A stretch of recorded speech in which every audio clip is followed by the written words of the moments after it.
Welcome to the Library of Life, where every life is a library and every day is a new chapter. This is a space for collectors of stories, curators of curiosity, and anyone brave enough to write their next chapter. I'm your host, inviting you to explore the ideas, conversations, and moments that build our lives, one courageous page at a time. I'd like to thank our first guest, Rian Mileti, co-author of Pond Water and the now viral TikTok book, The Feral Files, among others. Thank you, Ryan, for being here today, this morning. Thank And you for having me. let's get started with tell us a little bit about yourself. Oh, goodness. Well, I've been writing for over a decade now. It's one of those things that I really didn't expect to ever do later in life. Dyslexic. Writing was my worst thing, and so it was not something that I ever anticipated me getting to do in any professional sense. So yeah, I've just really found that my weakness, diving into it more and more, my ADHD, my less attention span, the more I focus on it, when I finally complete a book, that it really gives me a sense of fulfillment that I was like, oh my goodness, this is not supposed to happen. So I'm where I would have my little self would have been like, that's not possible. So it's a surreal experience every single day for sure. Well, I'm glad that you found your way to writing. And with that little bit of backstory, I'd like to go a little further. When did you know you wanted to be a writer? And to follow it up, when did you begin your writing career? I was always really a big fan of being a magician. I loved magic and like so card tricks and all that sort of stuff. But I only saw it on TV, and I was in a rural area, and there was nobody. There was no shops. There was no any way to learn. Nobody did it because we were in this, I guess you would say, the Bible Belt area, and it was sort of frowned upon when you did anything that was too much. Like what I mean by that is like things that moved and things that came on fire and things like that. It was just like, yeah, don't. It was sort of scary, and so as I continued to do it, it kept like it gave me this sense of like it was cool, it was fun, and I really enjoyed the attention from being able to do magic, I guess. It's like, I'm gonna do a trick, you know. I liked it because otherwise, when I was at home, I was just sort of left to my own devices, alone in the back, in the bedroom or stuff like that. Like I didn't have very much interaction outside of being at school and doing tricks with people. So it was like that was my life.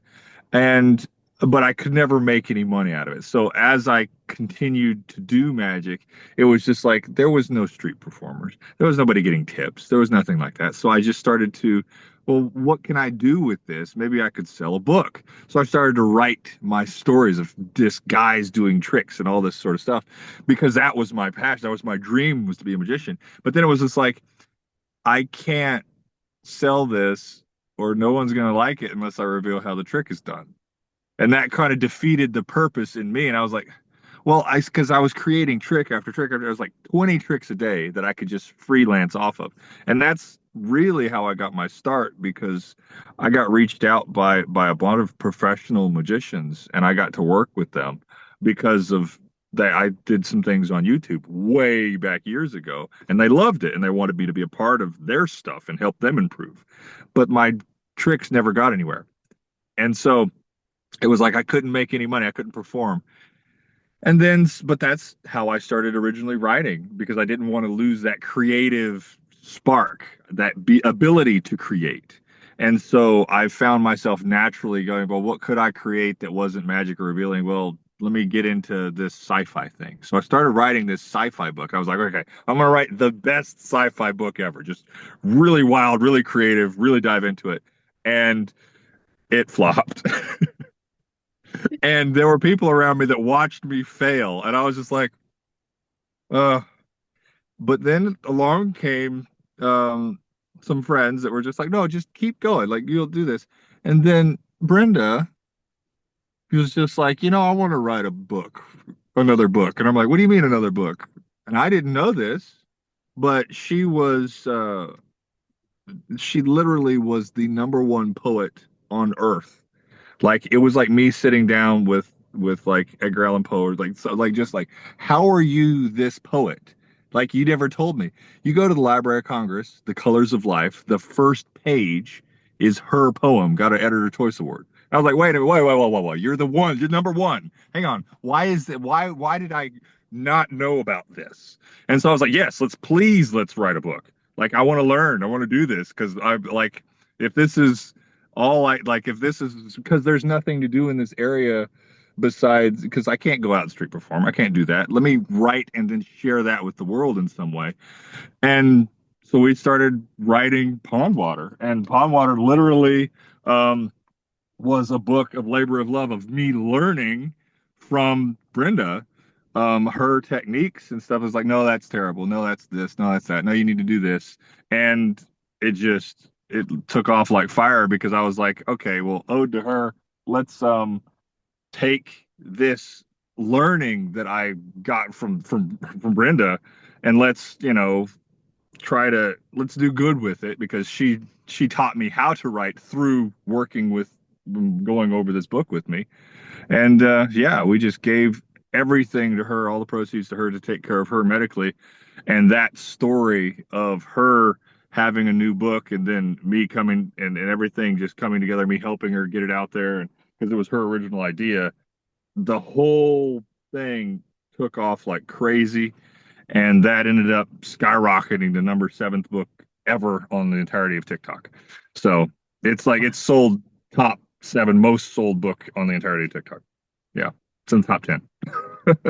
So it's just wild how I went from writing, I think, three books on my own that were just absolutely terrible that I took years to do, to then working a year with Brenda, getting this book out there a couple years ago, and that just changed everything. Yeah. That's a phenomenal story. I love hearing about Brenda, and I am going to look her up after this as the little librarian that I am. So Fire can Eagle you Bill. tell? Oh, yeah. And I know that Pond Water is Brenda's story come to life. What about It was the her Feral original Files? idea. Hmm. And then, so how does the Feral Files tie in? And Ted and is it Jane? Yes. So the Feral Files, so you fast forward years. Mhm. Feral Palm Water 1 comes out, 2, 3, 4 comes out. And then the world has just a dramatic shift. We I go through um losing Brenda, and then we keep going fast forward, and I try to take what we were working on and bring it to the forefront. I finished up Palm Water 4. I finished up The Child After, and it was just like, okay, I like, and my spark started to die out, I would say. And so it was just like I needed the writing partner. Like I need to create with someone. And so I spent several months, well, I spent time trying to figure out what to do, and I started to realize maybe I could rewrite some of my old works and release it on my own and stuff like that. Like in my old sci-fi, maybe I could go back and turn it into what it should be now that I've learned how to write book, through writing. And I just couldn't get myself to do it. And then I went to a convention at the beginning of the year, and Jesse invited me. It was just I hadn't seen Jesse in, oh my goodness, it'd been over a decade. I hadn't seen her. And so it was one of these things that I was like, well, she wanted to release a book. And I was like, I would love to hear what your book is about. Like, what kind of book do you want to write? Maybe and she was like, well, I want to write this book about, and she went into the details of it. And I was like, that sounds really interesting, actually. It's like, so we got in and we were like a group. We were in this convention. We were in this room, and we were all just dressed up and different characters and stuff like that. And we all gathered around, and I was like, just tell me what your book is about. And the whole room was just silent and just all ears, just right on her. And when she finished that, everybody was like, I was like, yeah, no, this has gotta happen. Like this has gotta happen. Like, why is this not a book? And she's like, it's because I can't, I don't, I like, I write comics. I don't write, not like, I can't write more than like 4 pages. Like, it just doesn't work. And I was like, I can. Let's do it. Let's make it happen. So she got out the art and we started doing, going back and forth. And we started to get it released. And then my mom gave me a call. And she was like, I need you to introduce you to someone. And Ted was a veteran that had to refinance his home. We went to a Walgreens parking lot, and I sat, and my mom introduced me to Ted, who had babysat her when she was little. And she was just like, he means the world to me. He's like my dad.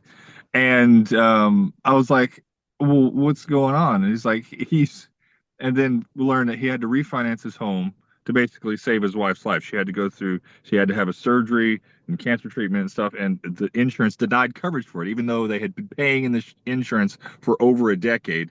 The insurance never gave them anything in return. And so they were like, yeah, I refinanced my home to basically because I wanted to keep her for another 44 years. We've been married for 44. I want to keep her for another 44. And I was like, yeah, he gave up everything to keep what he wanted, you know? It's like that's beautiful. Yeah, we'll do what we can. And then the Pharaoh Files came out. And I was talked to Jesse. I was like, look, I let's help Ted with this. Like, let's get their home paid off. Let's get all that handled. And she was all for it because she wanted that to happen. It was Jesse's, dream finally realized. She got the book, and I really wanted to make a difference. So I was like, well, how can I do it? And so to get the point across as quickly as possible, I got a car. And here we are, 76 days later. I'm still in here, but their home is 75% of the way paid off now. So That's awesome. And as it stands this morning, how many books do you have to sell? uh Remaining, how many of total? 2000 and like 50. Awesome. How many have What you I so mean, we what was started the with, total? yeah, it was over 6,000 books have been sold. So yeah, we've gotten a long lot of books. Like this has been a Herculean movement, packing and shipping and distributing and all that stuff. It's been wild. Because you stay in a car, it's not easy to go, you know. Yes. Yeah, I can only imagine, but I see the videos and I see how you and even on your lives how you engage with the materials and you're in the back getting it all together. I'm burying Um, myself. Yeah, Definitely keeping you at least fit, having to fit into the small spaces of your vehicle. a lot flexible now. I'm more flexible than I was when I got. Yeah, it's been a journey, but that's the overarch of everything that's happened. And so now I'm in a car, and I'm every single book sold in the TikTok shop is going to a veteran and his wife. But it's what I want to be doing right now because I mean Brenda, it's taught me how to write, and so now that I can write, I originally used my writing to help her with her medical stuff. So being able to help others with new material that's coming out, yeah, this is what I want to be doing with my life. That's So, wonderful. Um, I did receive the Pharaoh Files and I did read it and that you saw I had to do a review as soon as I finished it at 1:30 in the morning. I am going to be releasing a more formalized review of it now that we have this underway. But I do want to say I appreciate those in your lives who are sponsoring books essentially. They're purchasing them in advance, so you are able to spread the word even further by giving them away to people. And as one of the recipients of the giveaways, I just want to give them a shout out as well. Those, is it Matt Decker and JMG are the primary ones. yeah. Hmm. So thank you to those individuals and all those who have continued to support you in this mission that you have. Um, if it's all right with you, I would like to shift a little bit from author to patron.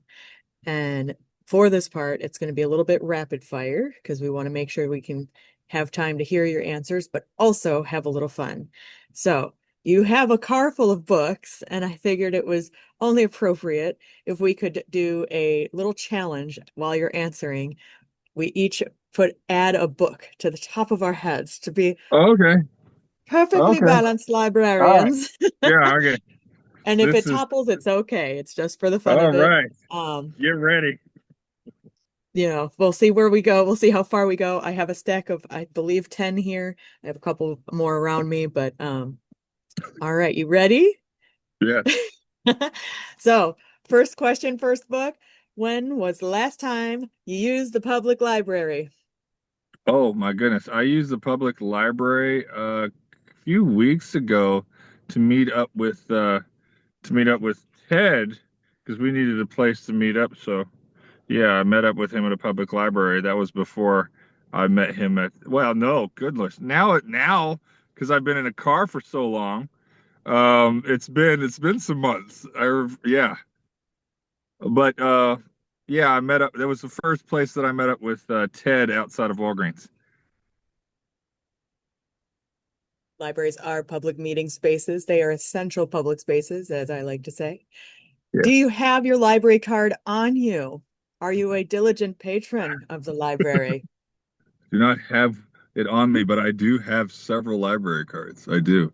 I've got them in different towns and stuff. So yes, I have more than one, but Yay. none right here. That's all right. I won't ask you to dig in your wallet as balancing books. That's okay. What is your fondest memory of the library? My fondest memory of the library. Um, it's been usually uh there's so many things that I've done in a library when it comes to growing up. I used to always use their computers. So that was my main things. I started uploading my YouTube channel when I was younger at a library. So it got me out into the world. Wow, that's a really cool fact. I love that. Thank you for using your public library, especially to start you off in the trajectory that you're into now. That's phenomenal. Um, what is something that libraries can do to help support authors like you?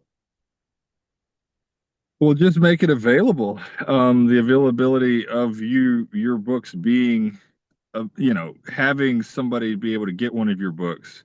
They can sample it, they can enjoy it, and if they want an author's copy, it all around and it preserves them. There are a lot of books that are no longer in print that libraries have. That it's a beautiful thing. It keeps people alive. I think a Mhm. lot of people like well, especially like with Brenda, my co-author. She's got several books that are out of print that are in the library. So, her all the grandkids and descendants of her can sit with their grandmother. So it keeps us together. That's a wonderful way to look at it.